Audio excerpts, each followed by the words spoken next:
اعوذ باللہ من الشیطان الرجیم، بسم اللہ الرحمن الرحیم۔ سورۃ آل عمران آیا 176۔ وَلَا يَحْزُنْكَ الَّذِينَ يُسَارِعُونَ فِي الْكُفْرِ إِنَّهُمْ لَن يَضُرُّوا اللَّهَ شَيْئًا۔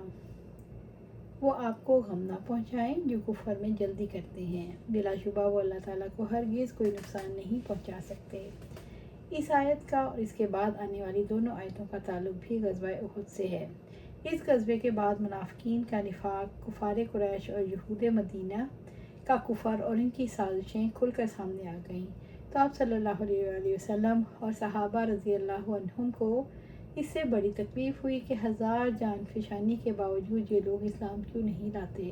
تو اللہ تعالیٰ نے انہیں تسلی دی، جو لوگ کفر میں دوڑ دھوپ کر رہے ہیں وہ در حقیقت اللہ تعالیٰ سے جنگ لڑ رہے ہیں۔ اس جنگ میں انہیں ہرگز کامیابی نہیں ہوگی، اس لیے کہ اللہ تعالیٰ کے مقابلے میں کمزور ہیں۔ وہ دعوت اسلام کو نقصان نہیں پہنچا سکتے، نہ ہی اسلام کی دعوت دینے والوں کو نقصان پہنچا سکتے ہیں۔ یسارعون فی الکفر، جو کفر میں جلدی کرتے ہیں۔ کفر میں جلدی یہ ہے اسلام کی مخالفت کے لیے اپنے سارے ذرائع، اپنی ساری قوتیں، اپنی فکر، اپنا وقت، اپنا مال، اپنی اولادیں، سب کچھ جھونک دینا۔ رسول اللہ صلی اللہ علیہ وسلم کی شدید تمنا تھی کافر مسلمان ہو جائیں، اس لیے ان کے کفر اور جھٹلانے سے آپ صلی اللہ علیہ وسلم کو غم لاحق ہو جاتا۔ انہم لن یضروا اللہ شیئا، بلا شبہ وہ اللہ تعالیٰ کو ہرگز نقصان نہیں پہنچا سکتے۔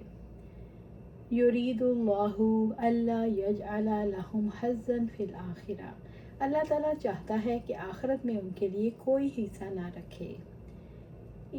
اللہ تعالیٰ کا ارادہ ہے ان کے اعمال برباد کر دے، اللہ تعالیٰ کا ارادہ ہے ان کے لیے آخرت کی نعمتوں میں کوئی حصہ نہ ہو، اسی وجہ سے انہیں ان کے کفر میں چھوڑ دیا ہے۔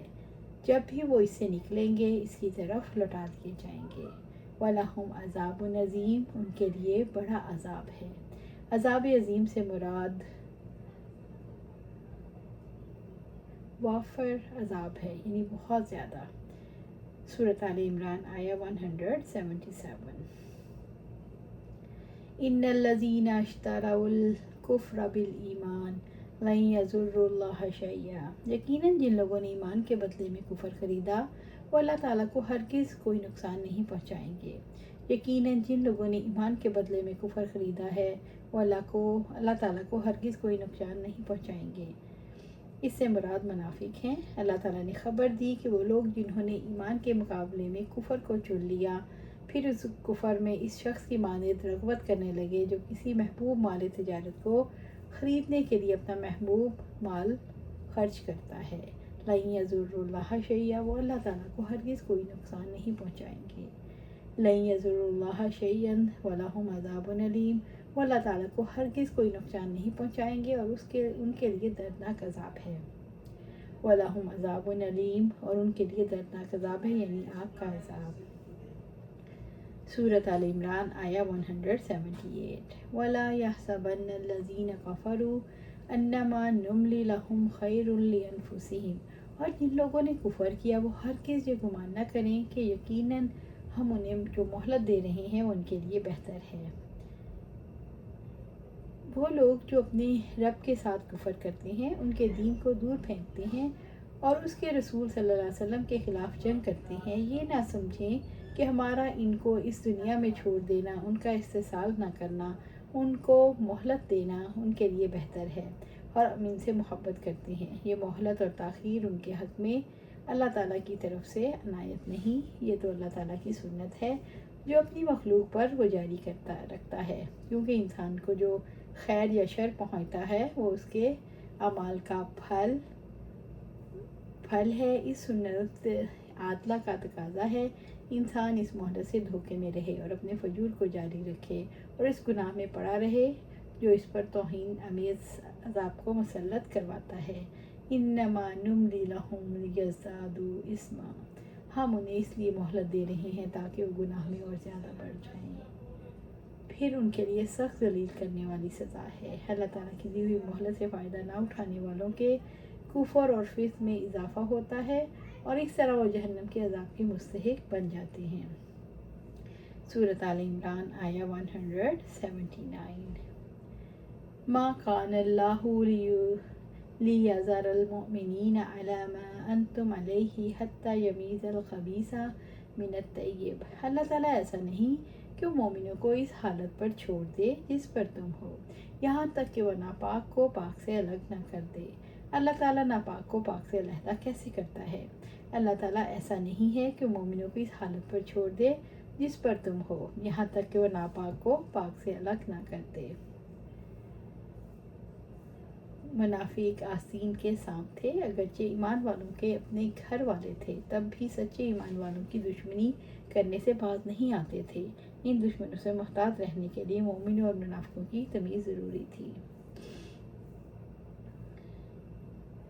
وَمَا كَانَ اللَّهُ لِيُطْلِعَكُمْ عَلَى الْغَيْبِ وَلَكِنَّ اللَّهَ يَجْتَبِي مِن رُّسُلِهِ مَن يَشَاءُ۔ اور کبھی ایسا نہیں ہے اللہ تعالیٰ کہ وہ تمہیں غیب کی اطلاع دے، لیکن اللہ تعالیٰ اپنے رسولوں میں سے جس کو چاہتا ہے منتخب کر لیتا ہے۔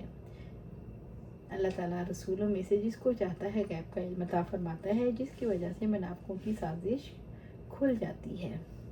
فَآمِنُوا بِاللَّهِ وَرَسُولِهِ، چنانچہ اللہ تعالیٰ پر اور اس کے رسولوں پر ایمان لاؤ۔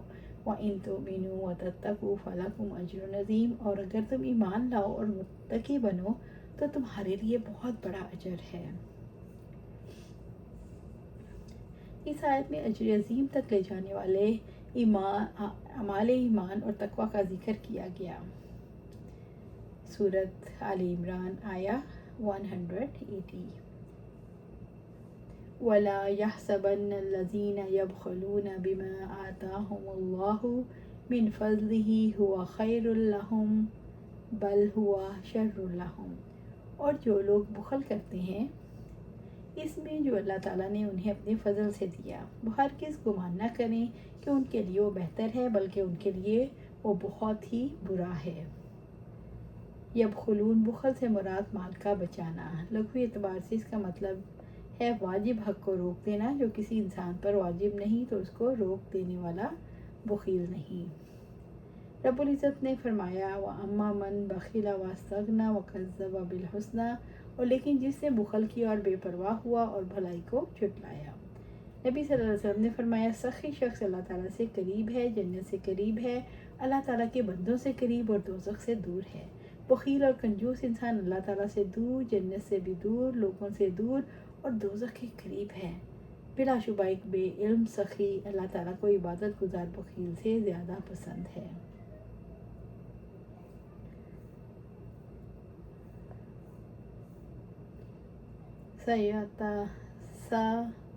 سَيُطَوَّقُونَ مَا بَخِلُوا بِهِ يَوْمَ الْقِيَامَةِ، جلد ہی قیامت کے دن انہیں اس کا طوق پہنایا جائے گا جو انہوں نے بخل کیا۔ عبداللہ بن مسعود رضی اللہ عنہ سے روایت ہے، قیامت کے دن زکوٰۃ نہ دینے والوں کے مال کو ایک زہریلا خوفناک سانپ بنا کر طوق کی طرح ان کے گلے میں ڈالا جائے گا۔ وہ اس کی باچھیں پکڑے گا اور کہے گا میں تیرا مال ہوں، میں تیرا خزانہ ہوں۔ وَلِلَّهِ مِيرَاثُ السَّمَاوَاتِ وَالْأَرْضِ، اور آسمان اور زمین کی میراث اللہ کے لیے ہے۔ وَاللَّهُ بِمَا تَعْمَلُونَ خَبِيرٌ، اور جو بھی تم کرتے ہو اللہ تعالیٰ اس سے پوری طرح باخبر ہے۔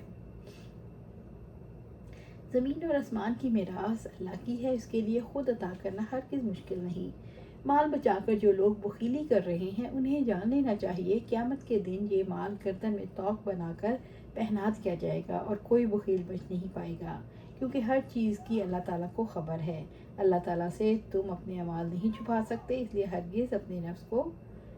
ہر شخص اپنے نفس کو پاک کر لے۔ اللہ سبحانہ تعالیٰ سے دعا ہے ہمیں قرآن و سنت پر عمل کرنے کی توفیق دے، اس پر جمع دے اور جنت الفردوس کے اعلیٰ مقام پر اپنے پاس گھر عطا فرمائے۔ آمین یا رب العالمین۔